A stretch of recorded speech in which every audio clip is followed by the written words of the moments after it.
সত্যিকার আলেম হতে হবে। খালি আলেম হলে হবে না যে আমি আলেম, সে আলেম হতে হবে সত্যিকারের আলেম, আল্লাহর নামের জ্ঞানের জ্ঞানী, আল্লাহর বিধানের সামনে যিনি সবসময় নত হয়ে থাকে। এজন্য হাজিরিন, আল্লাহ রাসূল বলেছে একটা আলেম একটা আলম, একটা আলেম মারা গেলে একটা আলম মারা যায়, একটা পৃথিবী মারা যায়। একটা আলেম ধ্বংস হলে একটা আলম ধ্বংস হয়ে যায়। এই জন্য হাজিরিন, কিয়ামতের দিন বিচারের মাঠে আলেমকে আল্লাহ তাআলা জাহান্নামে পাঠাবে। অনেকে তো বলে সবার আগে উদ্বোধন করবে, উদ্বোধন কিন্তু আলেম না, এই ব্যক্তি ওই ব্যক্তি প্রথম আল্লাহ শহীদকে ডাকবে। হাদিসে এসেছে আল্লাহ শহীদকে তার নিয়ামতের কথা স্মরণ করিয়ে দিবে। আমি তোমাকে এই নিয়ামত দিয়েছিলাম। শহীদ বলবে না, আল্লাহ পাক বলবে তাহলে তুমি আমার জন্য কি করেছো? শহীদ বলবে আল্লাহ আমি জীবন দিয়েছি আপনার জন্য। এই যে আমার হাত কাটা, আমার শরীরে রক্ত, আমি আপনার জন্য, আপনার দিন প্রতিষ্ঠার জন্য জীবন দিয়েছি, আমি শহীদ। আল্লাহ পাক বলবে ওরে শহীদ, তুমি তো আমার জন্য জীবন দাও নাই, তুমি জীবন দিয়েছিলে যাতে তুমি মারা গেলে লোকরা তোমার শহীদ বলে। শহীদ অমুক, শহীদ অমুক, এটাই তোমার মনের তামান্না ছিল। তুমি মারা গেলে তোমাকে বীর শ্রেষ্ঠ বলবে, বীর বিক্রম বলবে, বীর উত্তম বলবে। তুমি এই যশ, এই খ্যাতির জন্য জীবন দিয়ে দিয়েছো, তুমি তো আমার জন্য জীবন দাও নাই। আল্লাহ পাক ফেরেশতাদেরকে বলবে রে করো, জাহান্নামে নিক্ষেপ করো। ভালো কাজ করতে গিয়ে জাহান্নামে গেল নিয়ম খারাপ। আল্লাহ পাক ডাক দিবে আলেমকে,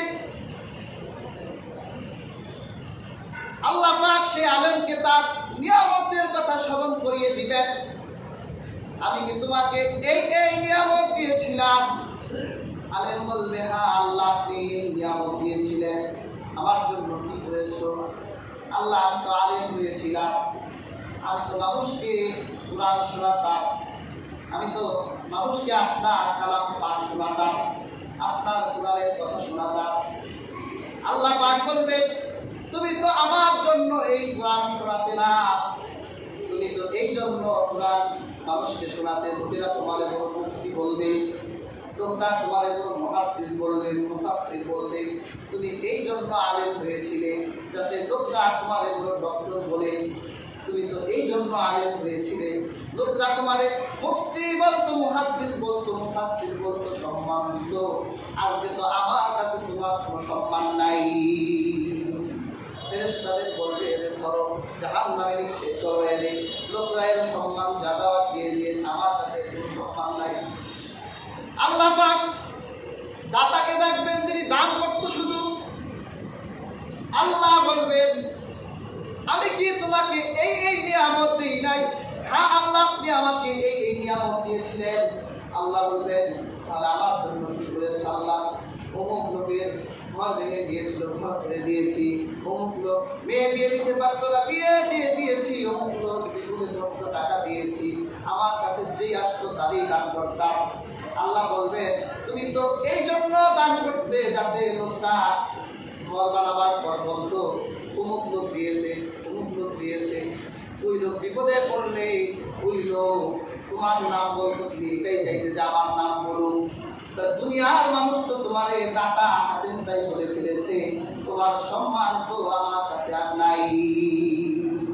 যাও ফেরেশতাদের ধরো, জাহান্নামে নিক্ষেপ করো। তাহলে জাহান্নাম নিক্ষেপ করো তিন ব্যক্তি দিয়ে, শহীদ, আলেম, কাজী হাজিরিন। ইলম অর্জন করা এটা যশ খ্যাতির জন্য হবে না, কারণ একজন আলেম একজন আলমের দায়িত্ব নিয়ে পৃথিবীতে থাকে। এই জন্য অহংকার তাকাব্বুরি করা যাবে না, ইলমের ফখর করা যাবে না। আমি বড় আলেম, আজকে সেটাই হচ্ছে। আলেমের উপর আলেম আছে না, একদিন মুসা আলাইহিস সালাম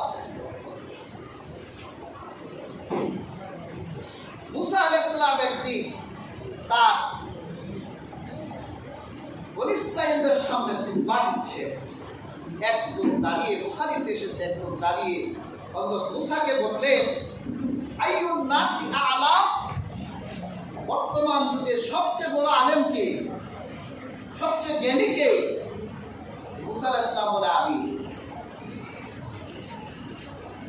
আল্লাহ তাআলা একটু অসন্তুষ্ট হলে আল্লাহর দিকে সে নিসবত করলো না, সরাসরি মুসা বলে, আমি সবচেয়ে বড় আলেম। আল্লাহ তাআলা রাগ করে হযরত মুসাকে বললেন, বালা ইয়া আব্দুনি মাজমাইল বাহরাইনি আ'লাউ বিল্লাহ।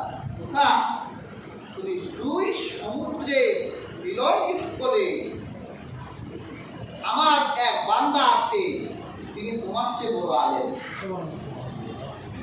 আল্লাহ মুসাকে বললো, যাও তার থেকে এলেম দাও, আলেমের উপর আলেম রাখছি।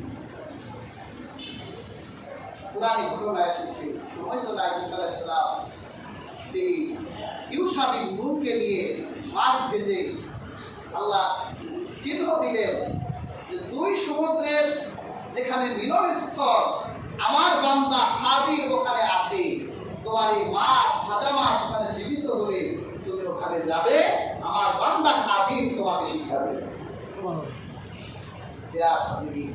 এই যে আমরা খিজির আলাইহিস সালাম বলি না, আসলে খিজির না, খাদির। হযরত মুসা আলাইহিস সালাম তিনি খাদিরের কাছে গিয়ে এলমে লাদুনি শিখলেন।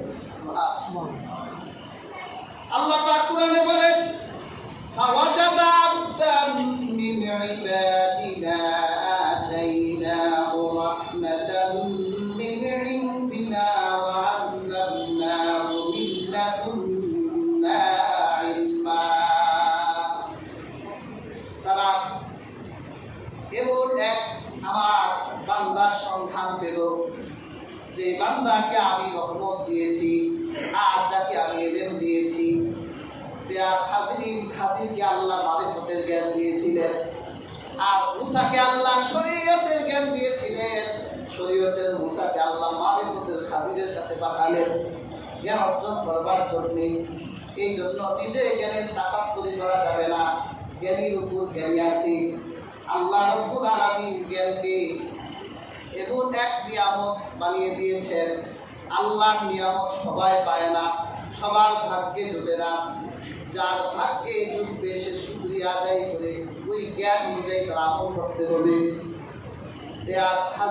এই জন্য ইসলাম আমাদেরকে জ্ঞান অর্জন করতে বলে। ইসলাম জ্ঞান বান্ধব ধর্ম। কাজেই আমরা জ্ঞান অর্জন করতে হবে, আমাদের জ্ঞানী হতে হবে আমাদের।